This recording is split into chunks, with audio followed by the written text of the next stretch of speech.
اعوذ باللہ السمیع العلیم من الشیطان الرجیم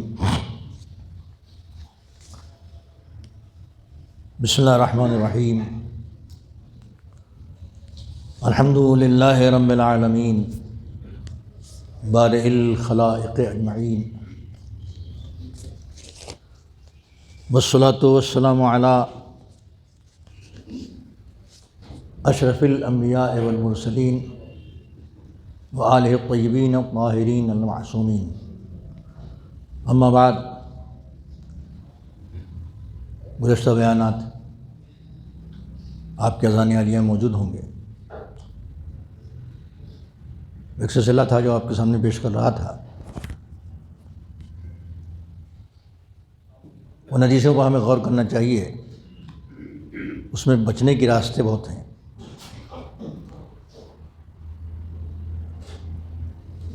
بچنے کے راستے کی نشاندہی ہو جائے تو آدمی خطرات سے بچ جاتا ہے، البتہ وہ جو غور کرے گا، سوچے گا۔ ہم نے دامن اہل بیت تھاما ہی اس لیے تھا کہ آنے والے خطرات سے وہ واقف ہیں اور ہمیں واقف کریں گے۔ دوسرے واقف نہیں ہیں، دوسروں کو پتہ ہی نہیں ہے۔ محمد و آل محمد کو معلوم ہے اور لوگوں کو نہیں معلوم ہے۔ یہ بتائیں گے تو معلوم ہوگا۔ اب کا ذرا تاریخ دوسری آ گئی ہے، آپ نے جگہ جگہ محفلیں کیں، عربی مولا علی کی خوشی اور سرور باقی ہے، عربی محفلیں ہو رہی ہیں ماشاءاللہ، چھوٹے پیمانے کی، بڑے پیمانے کی، بیرونی شعراء، داخلی شعراء اپنے اشعار بھی پیش کر رہے ہیں، ذاکرین بیان بھی کر رہے ہیں۔ کل شاہ مرلہ میں ہوئی ہوگی، آج نبی کریم میں ہوگی۔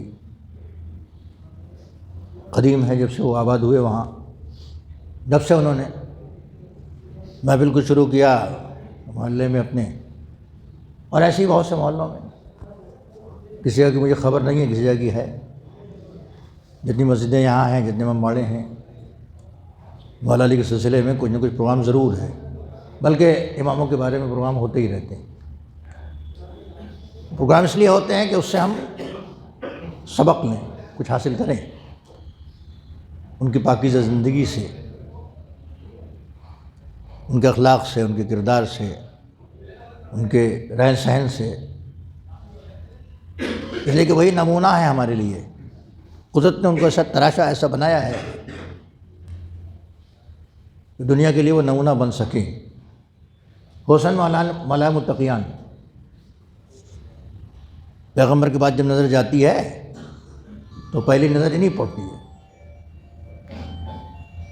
اب اللہ نے شرف بھی بخشا۔ کل ولادت کی تاریخ تھی، جگہ جگہ آپ نے سنا ہوگا کہ مولا علی کعبے میں پیدا ہوئے، جگہ جگہ سنا ہوگا آپ، اور ہر سال سنتے ہیں آپ، تو بچپن سے سنتے ہیں۔ بہت سے لوگ ایسے ہیں جو پہلی بار سنتے ہیں، ہاں ایسے کیسے ہو سکتا ہے؟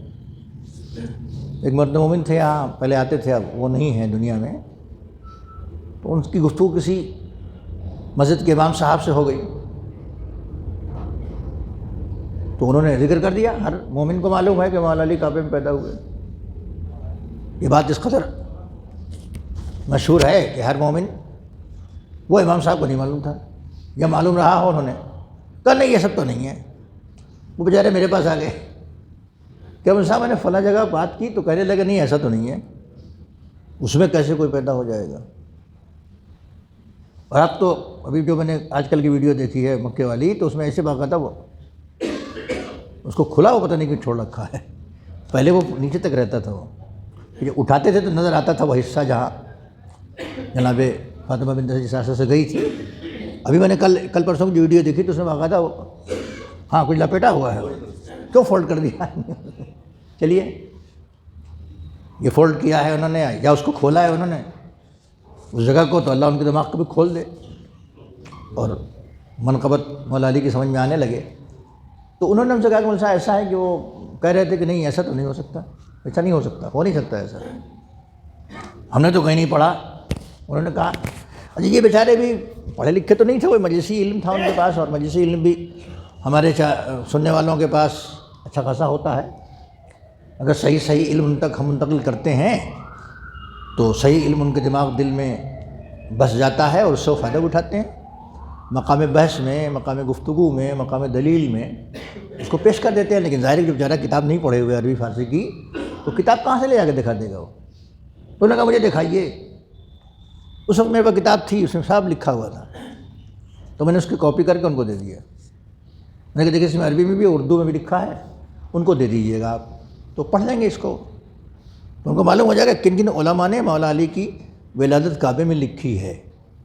تو کم سے کم اتنا تو سمجھ میں آ جائے گا کہ خود جو علماء اسلام ہیں وہ شیعہ نہیں ہیں، شیعہ تو خیر کہتے ہی ہیں، علماء اسلام جو ہیں وہ بھی لکھ رہے ہیں کہ مولا علی جو ہے خانہ کعبہ میں پیدا۔ شاہ محدث دہلوی یہیں کے تھے، ولی اللہ محدث دہلوی خاندان نے پورا ایک طبقہ ہے یہاں۔ وہ اپنی کتاب میں لکھتے ہیں کہ قد تواترت الاخبار انا فاطمہ بنت اسد ولدت امیر المومنین علی فی جوف الکعبہ۔ اخبار یعنی حدیثیں متواتر ہیں، تسلسل کنٹینیو ہیں یہاں سے وہاں تک، ہر دور میں، ہر صدی میں، ہر زمانے میں لوگوں نے، علماء نے لکھا ہے۔ یہ تو ابھی 150-200 سال پہلے کے ہیں، یہ لکھتے ہیں کہ ہر دور میں متواتر حدیث ہے کہ فاطمہ بنت اسد نے جوف کعبہ میں، کعبے کے اندر، باہر نہیں، مولا علی کو پیدا کیا۔ فَإِنَّهُ وُلِدَ يَوْمَ الْجُمْعَةِ، وہ دن جمعے کا تھا، جس دن مولا علی پیدا ہوئے وہ دن جمعے کا تھا۔ الثالث عشر من شہر رجب، رجب کی 13 تاریخ تھی۔ عام الفیل ب30 سنتاً، 30 عام الفیل، عام الفیل جیسے عیسوی آپ کہتے ہیں، جیسے ہجری کہتے ہیں آپ، جو نام ہوتے ہیں کیلنڈر میں لکھے ہوئے، ایک یہ بھی تھا عام الفیل، وہاں سے سن شروع ہوتا ہے جس دن ابرہہ نے خانہ کعبہ پر حملہ کیا تھا ہاتھیوں کے ذریعے۔ فیل تھا وہ، تو اس زمانے سے ایک گنتی شروع ہوئی، کیلنڈر کی ایک کیلنڈر بنا، تو اس سے 30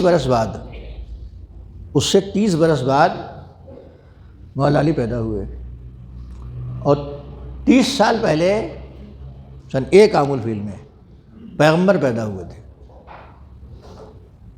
سن 1 میں جس سال ابرہہ نے حملہ کیا اس سال پیغمبر پیدا ہوئے تھے، اس کے 30 برس بعد مولا علی پیدا ہوئے فی الکعبۃ، کعبے میں۔ وَلَمْ يُولَدْ فِيهِ أَحَدٌ سِوَاهُ قَبْلَهُ وَلَا بَعْدَهُ، محدث دہلوی لکھتے ہیں کہ نہ اس کے پہلے کوئی پیدا ہوا کعبے میں، نہ اس کے بعد کوئی پیدا ہوا کعبے میں، کوئی نہیں پیدا ہوا، یعنی کوئی بھی انسانوں میں سے یہاں سے وہاں تک، آدم سے لے کے اب تک، ہم تو اب تک کہیں گے، اب تو وہ دروازہ ہی نہیں ہے، بند ہے، اور نہ بنے گا۔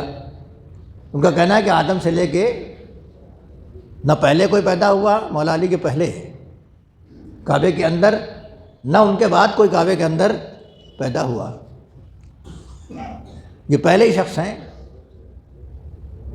تو اب آپ سب جانتے ہیں کہ اگر دروازہ کھول کے دروازے سے آدمی جائے تو دوسری بات ہوگی، اور دروازہ بند رہے اور دروازہ نہ کھلے کوشش کرنے کے بعد 2-3 دن تک،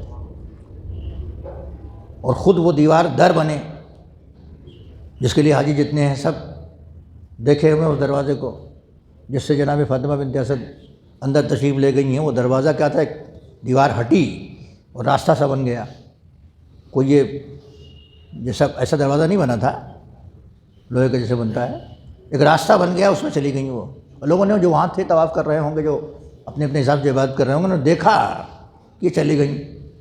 تو ایک عجیب واقعہ ہوا اس دن نا، جو بھی وہاں موجود تھا اس نے دیکھا کہ صاحب یہ چلی گئیں اس کے اندر، تو ان کو بھی جناب فاطمہ بنت اسد کے بھی لوگ پہچانتے تھے، انہوں نے دعا کی، وہ تفصیل ہے۔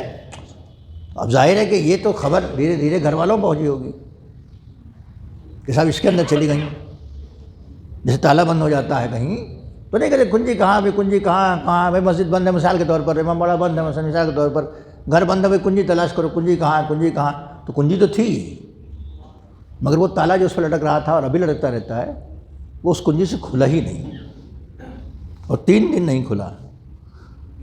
3 دن کے بعد پیغمبر تشریف لائے تو پھر راستہ بنا، اور جناب فاطمہ بنت اسد اس میں سے تشریف لائیں، ہاتھ میں بچے کو لیے ہوئے، یہ واقعہ ہے۔ اب ظاہر ہے کہ یہ فضیلت ہے کہ نہیں ہے؟ اللہ خود اندر بلا رہا ہے تو فضیلت ہے۔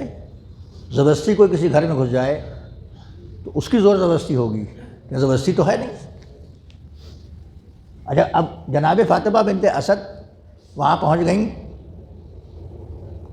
لوگوں نے جا کے گھر والوں کو بتایا ہوگا، وہ آئے نہیں تلاش میں، 3 دن کے بعد آئے۔ جیسے لگتا ہے کہ یہ مشیت بہت سے لوگوں کو معلوم ہے، کم سے کم ابو طالب کو تو معلوم ہی ہے، پیغمبر کو تو معلوم ہی ہے، ورنہ پہلے دن آتے بھائی نہیں ہو رہا تو دروازہ نہیں کھول رہا تو دیوار توڑو، کچھ کرو، لیکن نہ کوئی دروازہ کھلا کسی سے اور نہ کوئی دیوار توڑنے گیا۔ وہ دیوار لگ گئی تھی، پھر آگے دیوار بن گئی، دروازہ بن گیا، راستہ بن گیا۔ اور جناب مولا کائنات کو لے کے بنت اسد، فاطمہ بنت اسد تشریف لائیں تو پیغمبر نے ایک سوال کیا، آپ نے فرمایا یہ بتائیے میرا بھائی کیسا ہے؟ وہ کپڑے میں لپٹا ہوا ایک بچہ بھائی ہے کہ بہن ہے کیا پتا، یہ کیسے پتہ چلے گا بھائی؟ کپڑے میں لپٹا ہوا ہے وہ۔ پیغمبر نے پوچھا کہ میرا بھائی کیسا ہے؟ تو آپ نے فرمایا کہ ٹھیک ہے، مگر اس نے آنکھیں نہیں کھولی ابھی تک۔ ماں کو تشویش تو ہوگی نا، کہ بچہ پیدا ہوتا کہیں بھی آپ دیکھ لیجیے پوری دنیا میں تو ڈاکٹر یا دایا جو بھی ہو چیک کرتے ہیں اس کو، اس کے کان وان صحیح ہیں کہ نہیں ہیں، زبان وبان اس کی ٹھیک ٹھاک ہے کہ نہیں ہے، آنکھیں اس کی صحیح ہیں کہ نہیں، ان کا اپنے چیک کرنے کا طریقہ ہے۔ آنکھ کھول کے دیکھتے ہیں، روشنی لگا کے دیکھتے ہیں ڈاکٹر۔ تو اب اندر وہ ہیں، وہ 3 دن سے ہیں اور آنکھ بھی نہیں بچہ کھول رہا ہے، تو آپ نے فرمایا کہ 3 دن سے اس نے آنکھیں نہیں کھولی۔ تو ماں کو تشویش تو ہوگی۔ پیغمبر نے کہا لائیے مجھے دیجیے۔ جب پیغمبر نے اپنے ہاتھ پہ لیا ایسے تو فوراً انہوں نے آنکھیں کھول دیں۔ تو آپ نے پوچھا کہ میرا بھائی کیسا ہے؟ بھائی تو ہوئے نا، چچا کے بیٹے ہیں۔ ہم نے کہا ٹھیک ہے بچہ، مگر یہ کہ 3 دن سے یہ سب نہیں کہا کہ دودھ نہیں پیا اور یہ نہیں کیا اور وہ نہیں کیا اور ایسا نہیں اور ویسا نہیں، ساتھ نہیں، کچھ نہیں، بس ایک گویا شکایت کہ آنکھ نہیں کھول رہا ہے۔ تو پیغمبر کا یہ پوچھنا کہ یہ میرا بھائی کیسا ہے، اس کا مطلب ہے کہ پیغمبر کچھ غیب کی باتیں بھی جانتے ہیں، یہ بھائی ہے کہ بہن ہے۔ درود پڑھیں محمد والے پاک۔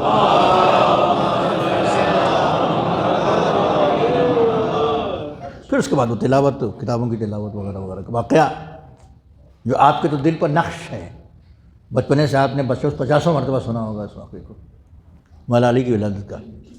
اور اللہ نے شرف بخشا کہ اپنے گھر میں پیدا کیا، تو بہت سے لوگوں کو کھل گئی یہ بات کہ یہ کیسے ہو سکتا تھا۔ پہلا مسئلہ تو انہوں نے اعتراض کے یہی رکھا دوسروں نے کہ صاحب وہ تو بت خانہ تھا، بت کدا تھا، اس میں بت تھے، بت کدے میں پیدا ہونا کون سی فضیلت کی بات ہے؟ فضیلت کو کم کرنے کے لیے وہاں تو سب بت ہی بت تھے، تو ایسی جگہ پر پیدا ہونے کا کیا فضیلت ہے؟ بت کدا تھا تو اللہ نے بت کدا بنایا تھا، بت کدا تو لوگوں نے بنا دیا تھا، گھر کو خراب تو لوگوں نے کیا تھا، اللہ نے تو بت کدا نہیں بنایا تھا نا۔ انا اول بیت وضع للناس، پہلا گھر قرآن کہتا ہے، انا اول بیت وضع للناس الذی ببکۃ مبارک وہدی للعالمین، پہلا گھر جو لوگوں کے لیے بنایا گیا مکے میں وہ مبارک گھر ہے اور ہدایت کا گھر ہے عالمین کے لیے۔ عالمین میں پوری کائنات آ جاتی ہے، سب کے لیے ہدایت کا گھر ہے وہ۔ فیہا آیات بینات، اس میں روشن نشانیاں ہیں، مقام ابراہیم، اس میں مقام ابراہیم ہے۔ لوگ کہتے تھے وہ تو سن 8 ہجری میں جب فتح مکہ کے موقع پر پیغمبر آئے اور مولا علی نے بت توڑا تو بت کدا ختم ہوا، اس وقت تک تو بت کدا تھا، تو بت کدے میں پیدا ہونا کون سی فضیلت کی بات ہے؟ بت کدا بنایا لوگوں نے نا اس کو، بت کدا تھا نہیں وہ ہے، تو بے حرمتی کرنے والے مجرم ہیں، جو کسی پاک اور پاکیزہ گھر کی بے حرمتی کرے وہ مجرم ہے، نہ کہ گھر خراب ہو جائے گا اس سے، گھر تو نہیں خراب ہوگا۔ اب وہ پیغمبر بھی وہیں تھے اور جناب ابراہیم سے لے کے اب تک اور اس کے پہلے سے لوگ وہاں موجود تھے، لیکن جب پیغمبر نے فتح مکہ کیا تو وہاں تشریف لائے، پھر اس میں گئے اور بتوں کو توڑا اور ختم کیا، تو اس کا مطلب اس کی عظمت نہیں رہ گئی، عظمت تو پہلے سے ہے نا۔ قرآن کہتا ہے کہ یہ اس میں مقام ابراہیم ہے، اس کے اندر آیات بینات روشن نشانیاں ہیں، من دخلہ کان آمنا، جو وہاں داخل ہو جائے وہ محفوظ ہے، مامون ہے۔ وَلِلَّهِ عَلَى النَّاسِ حِجُّ الْبَيْتِ، لوگوں کو بھائی گھر کا حج واجب ہے، من استطاع الیہ سبیلا، جو وہاں تک جا سکتا ہو، ومن کفر فإن اللہ غنی عن العالمین۔ سورہ آل عمران میں یہ آیتیں ہیں کہ جو کفر اختیار کرے تو اللہ عالمین سے غنی ہے۔ یہ گھر جو ہے خود باعزت اور باحرمت ہے، لوگ بگاڑ دیں تو الگ بات ہے۔ اچھا میں یہ پوچھتا ہوں کہ اگر یہ گھر باعظمت نہیں تھا اور بتوں کے ٹوٹنے کے بعد باعظمت بنا، تو آپ مجھے بتائیں کہ جس وقت 30 سال پہلے ابرہہ نے حملہ کیا تھا اس گھر پر، تو اس کو بچایا کس نے؟ جب عظمت ہی اس کی نہیں ہے، جب کوئی احترام ہی اس کا نہیں ہے، تو بچانے کی کیا ضرورت ہے بھائی؟ انسانوں میں سے کسی نے نہیں بچایا۔ قرآن میں آج بھی وہ سورہ فیل موجود ہے کہ اللہ نے کنکری دے دے کے ابابیلوں کو بھیجا اور انہوں نے اس لشکر کو بھوسا بنا دیا۔ یہ قرآن کی آیتیں ہیں، آج سے 30 سال پہلے۔ تو اگر یہ گھر قابل احترام نہیں تھا اور بتوں کا اڈا تھا، تو کیا خدا ابابیلوں کے ذریعے سے بتوں کا اڈا بچا رہا تھا؟ قابل احترام تھا تبھی تو کہ یہاں ایک آ گیا ڈھانے کے لیے اور گرانے کے لیے۔ دوسری بات یہ کہ سن 2 ہجری میں پیغمبر نے مکے مدینے چلے گئے ہیں، تو بیت المقدس کی طرف رخ کر کے لوگ نماز پڑھتے تھے۔ لوگ تانے دیتے تھے کہ وہاں پہ کوئی قبلہ، کوئی کعبہ نہیں ہے، کچھ بھی نہیں ہے، نماز پڑھنے کی جگہ ہماری طرف، وہاں کے یہودی تانے دیتے تھے، پیغمبر آسمانوں کی طرف دیکھتے تھے۔ تو سن 2 ہجری میں مسجد قبلتین آج بھی موجود ہے مدینے میں، مدینہ منورہ میں، قبلہ ادھر موڑا گیا۔ تو سن 2 ہجری میں تو وہ ٹوٹے نہیں تھے، تو 8 میں ٹوٹے ہیں نا، تو 8 میں محترم بنے گا نا وہ آپ کے خیال میں؟ سن 2 ہجری میں اللہ نے ادھر موڑوا دیا، ایسے گھر کی طرف جو بت قدا تھا۔ اس کا مطلب یہ ہے کہ غلطی کسی اور کی ہے، نہ خدا کی ہے، نہ رسول کی ہے، نہ ان کی ہے۔ یا تو غلطی آپ کے سمجھنے کی ہے کہ محترم کو غیر محترم سمجھ رہے ہیں۔ درود پڑھیں محمد و آل محمد پر۔ یہ اس گھر کی داستان ہے، داستان تو بہت لمبی ہے۔ اس کو لوگ کہتے ہیں کہ اس میں پیدا ہونا کیا فضیلت کی بات ہے، وہ تو بت قدا تھا۔ بت قدا تھا نہیں، آدم نے اس کی بنیاد رکھی تھی۔ آدم نے اول بیتن بنا ہو آدم، تفسیروں میں لکھا ہے کہ پہلا گھر جس کو آدم نے بنایا تھا، فانطمس فی طوفان، طوفان میں وہ بے نشان ہو گیا، اس کا نشان گویا نہیں رہ گیا۔ ثم بنا ہو ابراہیم، پھر اس کو ابراہیم نے بنایا۔ وقیل کانا فی موضعہ قبل آدم بیت یقال له الضراح، اور ایک قول یہ بھی ہے کہ اس گھر سے پہلے، آدم سے پہلے، آدم پہلے انسان ہے، ان سے آنے سے پہلے یہاں پر ایک بیت موجود تھا، ایک گھر موجود تھا، یقال له ضراح، اس کا نام ضراح ہے۔ یطوف بہ الملائکہ، اس کا ملائکہ طواف کرتے تھے، آدم تو پیدا نہیں ہوئے تھے، تو وہ گھر ایک تھا وہاں جس کے ملائکہ جو ہے طواف کرتے تھے۔ فلما اہبط آدم امر بان یحجہ ویطوف حولہ، جب آدم زمین پہ اتارے گئے تو ان سے کہا گیا کہ اب تو آدمی آپ آ گئے ایک ہی صحیح، تو آپ اس گھر کا طواف کیجئے، آپ جو ہے حج کیجئے۔ آدم سے کہا گیا آپ حج کیجئے، اس گھر کا طواف کیجئے۔ میں اہل سنت کی روایت پیش کر رہا ہوں آپ کے سامنے، ہم لوگوں کے تو صحیح ہے۔ کہا گیا تھا کہ اس کا طواف کیجئے، اس کا حج کیجئے۔ ورفعت طوفان الی السماء الرابعہ یطوف بہ الملائکہ السماء، پھر اس گھر کو طوفان نوح کے زمانے میں ملائکہ آسمان میں اٹھا لے گئے، وہاں پر ملائکہ طواف کرتے ہیں۔ طوفان آیا سب ختم ہو گیا، بس وہ جگہ البتہ رہ گئی۔ ایک روایت یہ بھی ہے کہ یہ گھر آدم کے پیدا ہونے سے پہلے سے محترم تھا، ملائکہ طواف کیا کرتے تھے، یہ گھر محترم تھا، آدم نے طواف کیا۔ پھر جب نوح کا زمانہ آیا اور طوفان آیا، اس کا نشان مٹ گیا، یہ چلا گیا، تو پھر بعد میں آ کے ابراہیم نے اس کو بنایا، پھر آدم کے بیٹوں نے بنایا، پھر آدم کے بیٹوں کے بعد پھر جب اس میں کچھ تبدیلی ہوئی تو جناب ابراہیم اور اسماعیل نے بنایا، جن کے بنانے کا تذکرہ قرآن مجید میں موجود ہے۔ تو یہ گھر ہمیشہ محترم رہا۔ بیچ میں ایک پیریڈ ایسا آیا کہ جس میں بت رکھ دیے گئے اس میں، اور اس کو غیر محترم بنانے کی کوشش کی گئی۔ بیچ کا زمانہ ایسا گزرا ہے، تو ظاہر ہے کہ جس کے جد نے بنیاد رکھی تھی، اس کعبے کو بچایا تھا، اسی کے بیٹے، اسی کے پوتے علی نے اس کو بتوں سے پاک کیا۔ صلوات پڑھیں محمد والے محمد۔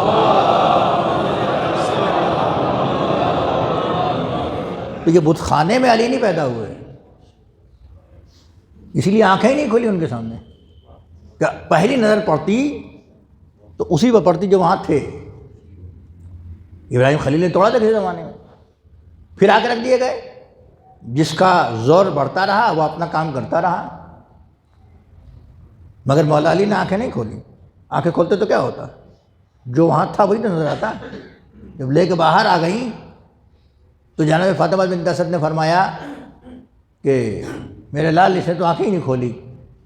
تو اب جب آنکھیں کھولی تو آپ نے پیغمبر کی طرف دیکھا، پہلی نظر رسول اللہ پر پڑی۔ پہلی نظر جب پڑی تو سرور کائنات نے ایک فقرہ کہا، دعا کہہ لیجئے یا بخشش کہہ لیجئے یا عطا کہہ لیجئے، خصصتنی بالنظر خصصتک بالعلم۔ اے علی، تم نے پہلے میرے اپنی نگاہوں کے لیے مجھے مخصوص کیا تو میں نے علم کے لیے تمہیں مخصوص کر لیا۔ یہ پیغمبر کا جملہ ہے، بہت مشہور، اور فوراً اس کا ثبوت بھی مل گیا۔ نظر کے لیے مخصوص کیا، اندر کچھ نہیں دیکھا تم نے، آنکھیں کھولی تو مجھے دیکھا، تو میں نے بھی تم کو جو ہے علم کے لیے مخصوص کر لیا۔ تو اب یہاں پر علم کا مطلب یہ نہیں کہ بیٹھیں گے اور کلاس لگائیں گے اور سیٹ لائیں گے اور پٹری لائیں گے اور کاپی لائیں گے اور قلم لائیں گے، کتاب لائیں گے، تب جا کے علم ہوگا۔ یہاں تو انہوں نے کہہ دیا تو ہو گیا، دے دیا تو دے دیا۔ اس کا ثبوت یہ تھا کہ جب پیغمبر نے یہ کہہ دیا تو آپ نے فرمایا کہ اے اللہ کے رسول کیا میں پڑھوں؟ اس کا مطلب علم منتقل ہو گیا۔ فضیلت کا انکار وہاں سے کریں تو سب انکار کرتے چلے جائیں گے، اس لیے کہ مولا علی کی فضیلت بعض لوگوں کو ہضم نہیں ہوتی۔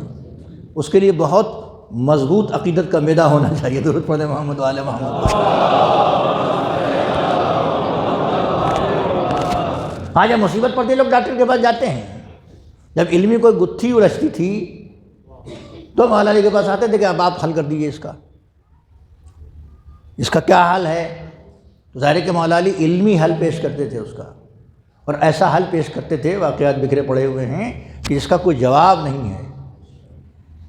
تو کہیں پڑھا تو تھا نہیں انہوں نے۔ آپ خالی پیغمبر کے بارے میں بات کرتے ہیں، میں تو 14 مثالیں آپ کے سامنے پیش کرتا ہوں کہ آپ دکھا دیں کہ ان میں سے کسی نے کسی کے سامنے پڑھا؟ نہ پیغمبر نے پڑھا کسی کے سامنے بیٹھ کے، نہ مولا علی نے پڑھا، نہ امام حسن، نہ امام حسین، نہ یہاں سے وہاں تک کسی نے نہیں پڑھا۔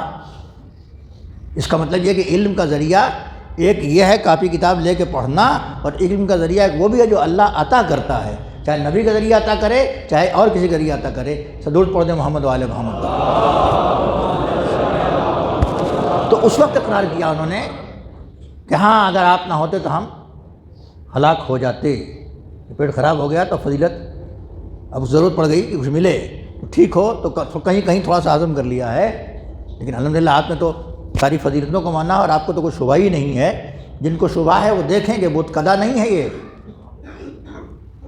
یہ بت قدا نہیں ہے۔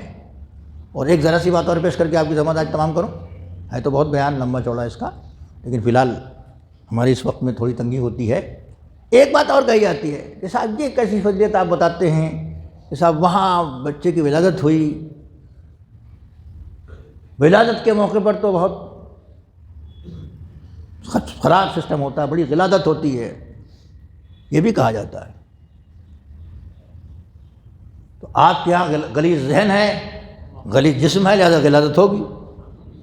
جہاں غلیظ نہ ذہن ہے نہ غلیظ جسم ہے وہاں غلادت نہیں ہوگی، وہاں نجاست نہیں ہوگی، وہاں نجاست نہیں ہوگی۔ بھائی ہم تو کہ نجس ہے لہذا ویسے سوچتے ہیں، ان کے بارے میں الگ ہے سب کچھ۔ پیغمبر نے فرمایا ہے کہ مسجد میں سب کے دروازے بند کرا دیے کہ صرف میں اور علی جا سکتا ہوں۔ اولاد علی کے لیے بھی ہے کہ مسجد میں اس حالت میں جس میں کوئی داخل نہیں ہو سکتا، اس حالت میں یہ جا سکتے ہیں۔ اس کا مطلب ان کی اس حالت کو بھی نجس حالت نہیں مانا گیا۔ ہمارے ہاں وہ حالتیں پیدا ہوتی ہے تو ہم نجس ہو جاتے ہیں، نہائیں دھوئیں غسل کریں، پورے پروسیجر کے ساتھ تو ہم پاک ہوں. ان کے یہاں نجاست کے آنے کا سوال ہی نہیں ہے. یہ حالت ہو یا وہ حالت ہو، کوئی حالت ہو، ہر حالت میں آیت تطہیر ان کو اپنی آغوش میں لیے ہوئے ہیں. صلوات پڑھتے محمد والے.